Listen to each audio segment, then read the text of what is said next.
Amigos televidentes, continuamos con Cerrando la Noche y ya, como es costumbre, a partir de esta hora conversamos con los invitados que diariamente desfilan por este espacio. En la noche de hoy vamos a conversar con don Max Puy, quien es el vicepresidente ejecutivo del Consejo Nacional para el Cambio Climático y Mecanismo de Desarrollo de Energía Limpia.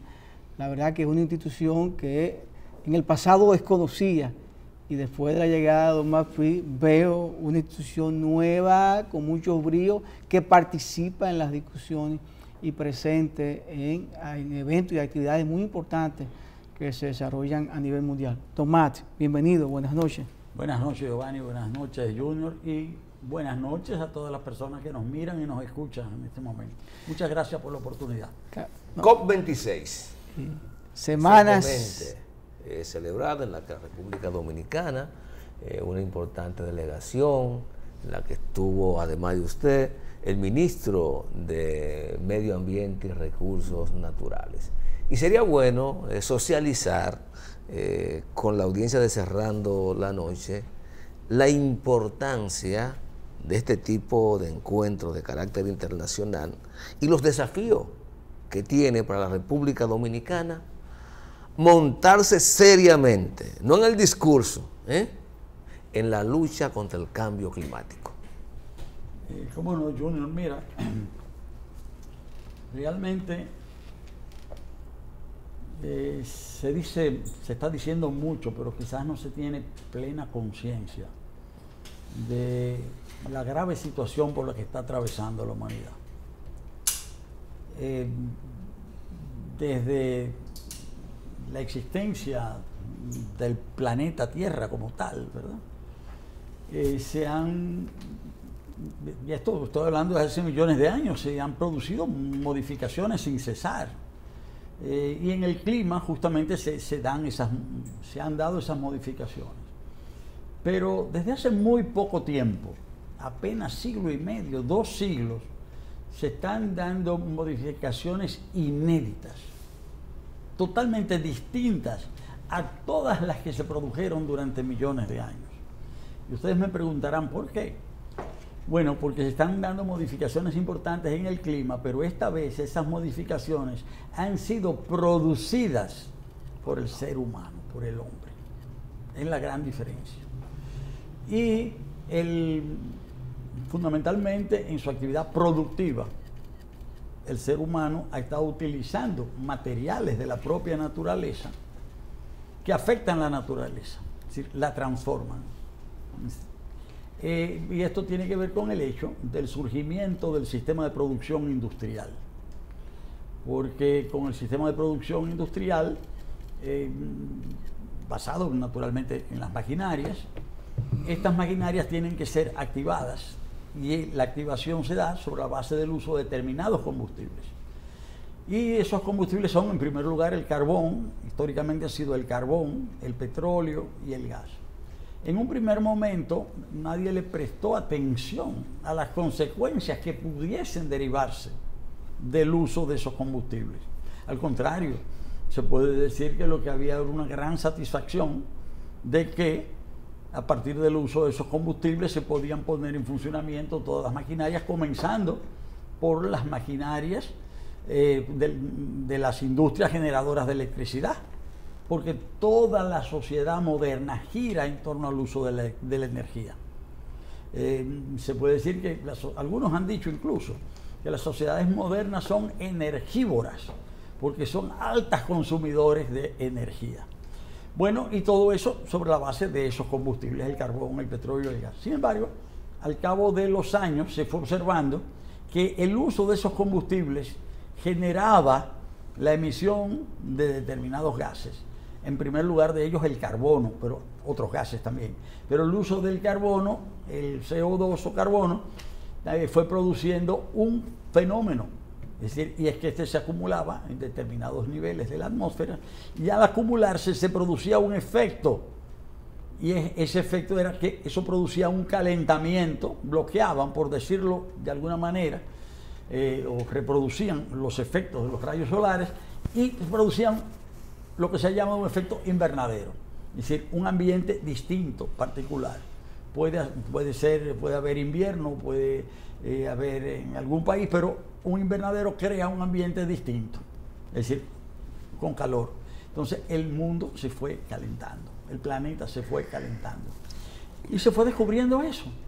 Pero después se llegó a la conclusión, después de algunos debates científicos importantes, de que eso alteraba por completo las condiciones de vida en el planeta y que podía afectar, y efectivamente ha afectado, especies enteras. Incluso hay especies que han desaparecido, pero la especie humana en sus formas de vida está amenazada. Nada de eso se sabía, todo eso es un descubrimiento reciente, pero cada día que pasa se descubre que las consecuencias pueden ser peores. Entonces, a partir de ahí fue que empezaron a producirse reuniones, acuerdos internacionales. Hay 3 grandes acuerdos. Hay muchos, pero hay 3 grandes acuerdos. Uno es la Convención Marco de Naciones Unidas sobre el Cambio Climático, que ya tiene oficialmente tiene 26, 27 años. El acuerdo del Protocolo de Kioto y el Acuerdo de París, desde hace 6 años en París. Ahora, cada uno de esos acuerdos, sus miembros se reúnen cada año. Entonces, esas 3 reuniones se hacen al mismo tiempo. Esas 3 reuniones eran las que fueron las que se produjeron en Glasgow, que debieron darse el año pasado, pero la pandemia no lo permitió. Entonces, se daba la 26ª reunión de la Convención Marco de Naciones Unidas, las 20 y tantos también del Protocolo de Kioto, y la número 6, me parece, después del acuerdo Acuerdo de París. Entonces, esa reunión ya tenía muchas expectativas. ¿Por qué? Porque se han ido profundizando las investigaciones. Hay un organismo internacional que es el Panel Intergubernamental para el Cambio Climático, o IPCC, que se creó a fines de los años 80 del siglo pasado, que va haciendo informes. Pero cada informe que hace ese panel ya va señalando que la situación es mucho más grave que lo que se suponía. Ya desde el 5º informe del año 2013, ya ahí se concluyó que el cambio climático era un producto o efecto de la acción humana. Pero en agosto de este año se dio la primera parte del 6º informe, donde ya sí realmente se dice que el planeta se está calentando a un ritmo insospechado, y que el propósito que se habían formulado los diferentes países de limitar ese crecimiento, esa elevación de los niveles de promedio de la temperatura del planeta, que esos propósitos parece que no se van a alcanzar y el planeta se va a calentar de aquí a fines de siglo muchísimo más de lo que se suponía. Ahora, eso cambia muchísimas cosas. Voy a dar un ejemplo concreto. A medida que se calienta el planeta, se derriten los polos, se derriten los glaciares, sube el nivel del mar. El mar también se acidifica. Los fenómenos atmosféricos extremos se hacen más potentes, más frecuentes, más destructivos y menos previsibles. ¿Qué efectos tiene eso en un país como la República Dominicana? ¿Son una isla? ¿Una isla? Pero si sube el mar, ¿qué pasa en una isla que vive del turismo? Desaparecen las playas. Claro. Ustedes se imaginan una República Dominicana sin playas. Y ustedes pueden decir, no, imposible. No, es posible y puede ser pronto. Dicen, no, pero Max Buick lo que vino al programa cerrando la noche fue a alarmar. No, yo no vine a alarmar. Yo vine a señalar un hecho al que hay que ponerle atención. Si seguimos en el ritmo que vamos como mundo. Como mundo, pero además, como mundo hay que frenar eso, hay que mitigarlo. Nosotros no podemos frenar mucho porque nosotros emitimos muy pocos gases de efecto invernadero. Emitimos apenas el 0.06% de todos los gases del planeta. Eso no es nada, 0.06. O sea, ni siquiera el 0.1%, sino el 0.06. Ahora, pero también ese proceso, una cosa es tratar de frenarlo, revertirlo si es posible en alguna medida, pero sobre todo entonces hay que adaptarse a ese fenómeno. Y con el ejemplo de las playas, ya estoy escogiendo un ejemplo, ya hay estudios de lo que se llama de modelación, modelos informáticos. Se calcula, bueno, se analiza todo el territorio. ¿Qué va a pasar en cada playa del país? Si de aquí al año 2030 las temperaturas suben en tanto. ¿Y qué va a pasar si eso hace que el agua suba en tanto?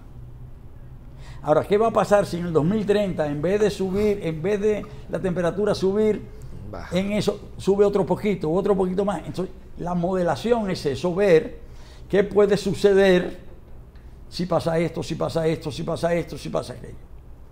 Y los estudios en ese sentido arrojan que la mayor parte de las playas del país están amenazadas en un relativo corto plazo. Hay playas que van a desaparecer de aquí al 2030. Da miedo, Omar. Yo no estoy hablando del 2050. No, eso ahorita. 9 años. Eso ahorita. Sí, ahorita. Da miedo eso. O sea, es decir, si las cosas, es decir, nosotros, por ejemplo, nosotros tres podemos verlo eso, la desaparición de esas playas. Digo, sí, si Dios nos da ¿verdad? Sí, ¿verdad? Gozamos la gracia. Sí. Bueno, pero no es mucho 9 años, no es nada. Pero eso significa entonces que eso para tomar medidas. Ustedes han ido a Las Terrenas recientemente. Les pregunto. Tengo un tiempo que no voy. Bueno, pues ustedes van a Las Terrenas. Hay un sitio que está a la salida del pueblo de Las Terrenas, a mano derecha, frente a la playa, que es Playa Popi. Bueno, el mar ha destruido toda la playa. Y ahora se están construyendo unos muros de gaviones para proteger la carretera en Las Terrenas, Playa Popi. Es decir, mucha gente conoce. O sea, lo que yo estoy diciendo es un lugar muy conocido. Pero igual, para esos estudios existen para todas las playas del país. Pero me estoy refiriendo a las playas. ¿Y qué va a pasar con el conjunto de la naturaleza? O sea que lo que se estaba discutiendo entonces en Glasgow era todo lo que se puede hacer para enfrentar esa situación. Para que se tenga una idea de lo que era ese evento, se registraron 39.000 personas en ese evento. Y todos los que entraban, no digo que entráramos los 39.000 todos los días, porque entre los participantes y los observadores, pero todos teníamos que hacernos todos los días una prueba de COVID para poder entrar. Todos. Obligatorio, si no, no se podía entrar. No que yo me vacuné. Una prueba diaria. Ahora, ¿qué se hacía ahí en la parte de negociación? Habían 37 grupos de negociación. Y en esos 37 grupos de negociación, cada país debía tratar de llevar gente experta. Nosotros llevamos una excelente delegación, pero nosotros no pudimos llevar 37 personas. No pudimos estar en todos los grupos de negociación. Claro, nuestra delegación fue más completa que la de años anteriores. Estaba bien preparada, estaba bien coordinada.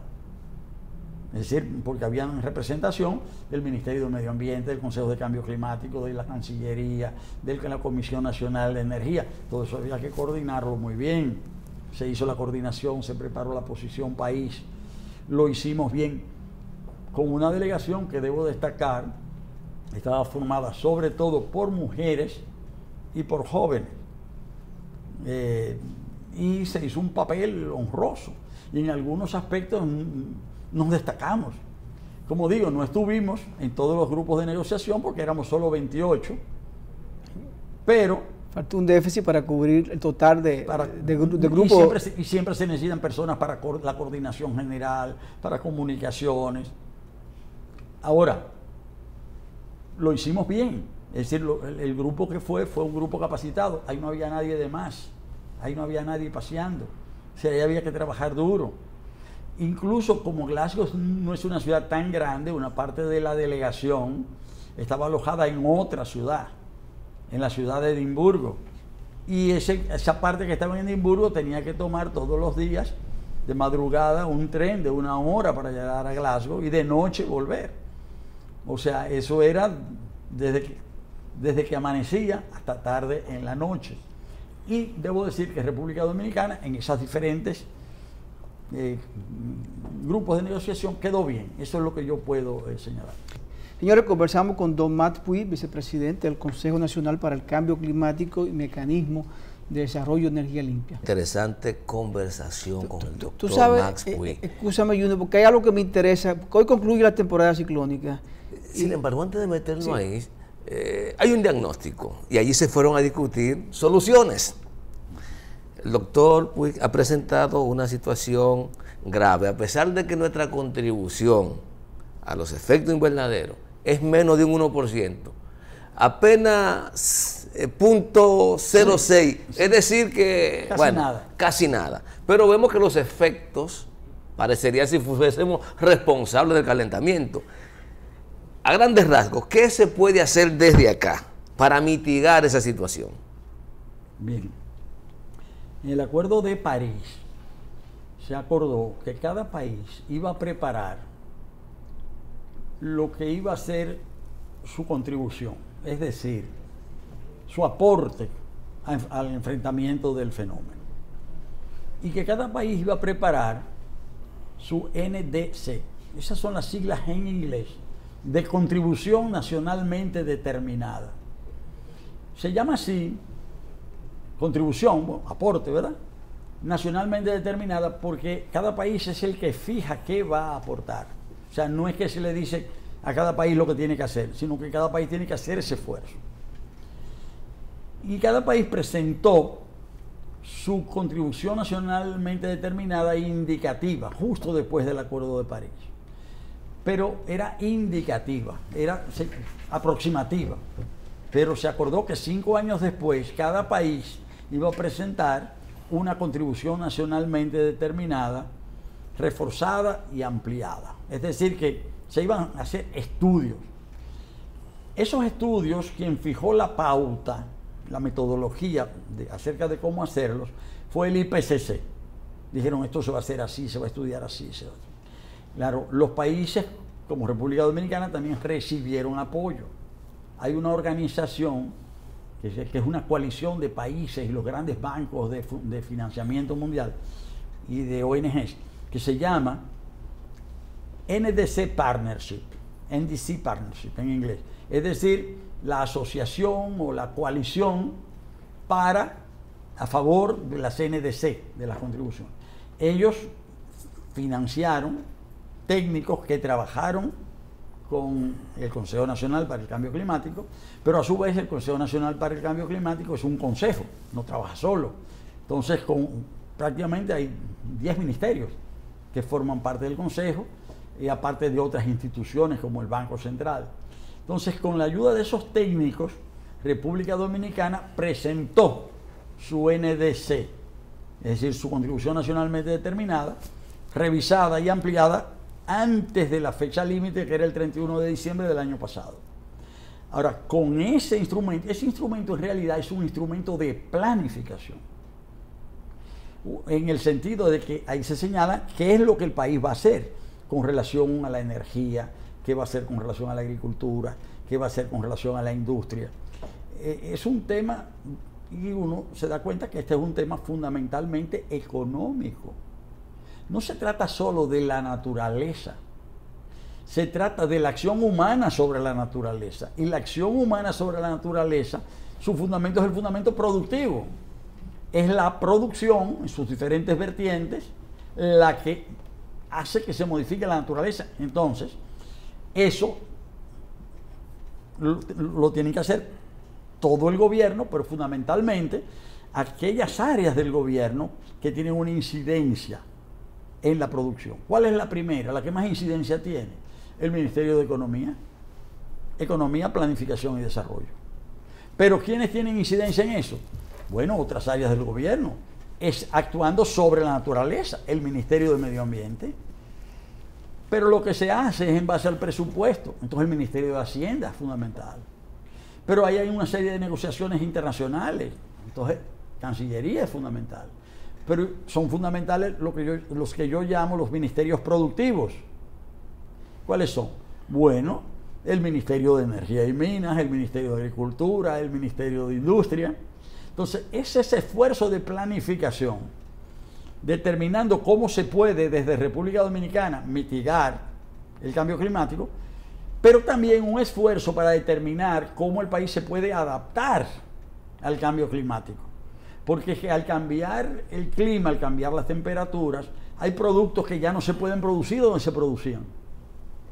Hay productos que, por ejemplo, el café ya se puede producir más alto, es decir, a otras alturas, un ejemplo.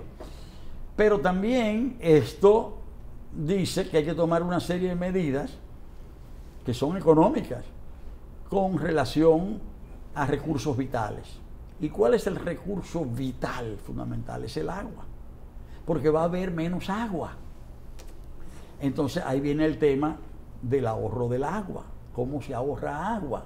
Entonces esas son medidas de planificación económica y de planificación agrícola. Para que se tenga una idea, del agua que República Dominicana en el país se capta, porque el agua, bueno, llueve, pero la mayor parte almacenamos represa, pero la otra, la otra se va al mar, se pierde. Se va. Ahora, de toda el agua que se capta en un país como en el nuestro, el 80% de esa agua está destinada a la agricultura. Y el 20% al consumo humano. Al consumo humano y a otros consumos, o sea, producción de electricidad. Ahora, del 80% del agua que está destinada a la agricultura, se pierde el 80% de ese 80%. Una cifra tremenda, porque eso quiere decir que del total se pierde casi el 60, el 50 y tanto. O sea, si del 80 se pierde el 80. Ahora, ¿qué hay que hacer para que no se pierda? Hay que planificar y hay que invertir mucho, porque el sistema de riego que hay en República Dominicana, que nosotros tenemos, es un sistema de riego elemental. Cuando digo elemental, es riego por inundación. Es decir, se abre una compuerta y echarle agua ahí al predio. Pero eso es un desperdicio de agua enorme. Y si el agua va a faltar, entonces eso es lo primero que hay que empezar a planificar. Entonces, todos los países van a tener que planificar eso. Acá se ha tomado una medida. Normalmente todo el riego está a cargo del INDRI, pero se creó recientemente una comisión para la tecnificación del riego. Es decir, es una institución pequeña que está a cargo de Claudio Camaño Vélez. Es decir, para hacer los estudios y para realizar planes pilotos, porque eso cuesta mucho. Eso significa mucha tecnología. Yo estoy poniendo con esto un ejemplo, porque uno no puede decir, bueno, los seres humanos dañamos la naturaleza, ahora el planeta se va a arruinar, la plataforma natural que nos sirve, nos permite vivir, se va a acabar de arruinar, no vamos a hacer nada. Bueno, entonces hay que tomar medidas. Entonces, justamente, esas son las medidas. Las medidas de mitigación, de frenar el fenómeno, pero también las medidas de adaptación. Usted habló ahorita y preocupó mucho, y tiene por qué preocupar, cuando dijo que dependiendo de cómo siga el cambio climático, algunas playas del país pudieran desaparecer. Así. Sí, no es algo. Pero playas importantes. Pero también que generan mucha riqueza. También habló ahora en esta parte de la importancia del agua, dosificarla, usarla necesaria. ¿Podemos nosotros prever eso, sembrar más árboles, cuidar nuestros ríos, cuidar nuestras montañas, para que producir más agua y más limpia? Claro que sí. Y es una acción, esta es una acción que no es una acción de una parte del gobierno, es una acción de todo el gobierno de manera concertada, pero también de toda la sociedad. Esto no es un asunto de que el gobierno decide, no. Decide todo el gobierno de manera articulada, gobierno central, gobiernos locales, pero también productores, sector privado, la industria, las empresas, las universidades, las ONGs y los ciudadanos. Porque si usted no tiene conciencia de que eso es así, entonces usted desperdicia el agua, usted se va a bañar, se está enjabonando y deja que el agua corra. Me dicen, bueno, pero eso no es nada que lo haga una persona. Pero si lo hacemos los 11 millones, 11 millones de personas botando agua todos los días, desperdiciándola, No, no puede ser. Entonces eso hay que... y estoy hablando de algo individual, que tiene que ver con una toma de conciencia. Entonces, la acción, en este caso, del gobierno, es una acción concertada. Eso tienen que planificarlo. Como digo, las diferentes áreas. Pero se está sembrando los árboles, el país tiene un plan. Justamente, mire, República Dominicana es un buen ejemplo a nivel mundial de reforestación. Ustedes dirán, ¿cómo? Sí. Estamos en una isla, nosotros compartimos una isla, que primero fue muy deforestada en la parte occidental, porque Haití está muy deforestado, por eso viene de la colonia, porque Haití era una colonia muy rica, y eso implicó destruir la foresta. La colonia española era una colonia muy pobre, entonces no había que destruir los árboles, porque no se utilizaban, en Haití los utilizaban los franceses para la producción de caña de azúcar y todo eso. Y barrieron con los árboles. Acá no. Cuando el país pasa a ser independiente, en 1844, el país estaba totalmente forestado. ¿Cuándo se deforesta la República Dominicana? Después de la restauración. Hasta 1967, cuando el presidente Balaguer prohibió los aserraderos. En el momento en que el presidente Balaguer prohíbe los aserraderos, solo quedaba un 13% de cobertura boscosa en la República Dominicana. 13%. Y hoy la República Dominicana tiene 43%. Lo que quiere decir que se puede reforestar. Eso ha costado muchos esfuerzos. Claro, claro. No se hizo a veces de la manera más suave. A veces eso se hizo... Bueno. A veces eso se hizo por la vía dura, pero se hizo. Entonces ahora hay que proteger las cuencas. Y ahora hay que administrar bien el agua. Entonces todo eso se puede, pero hay que planificarlo.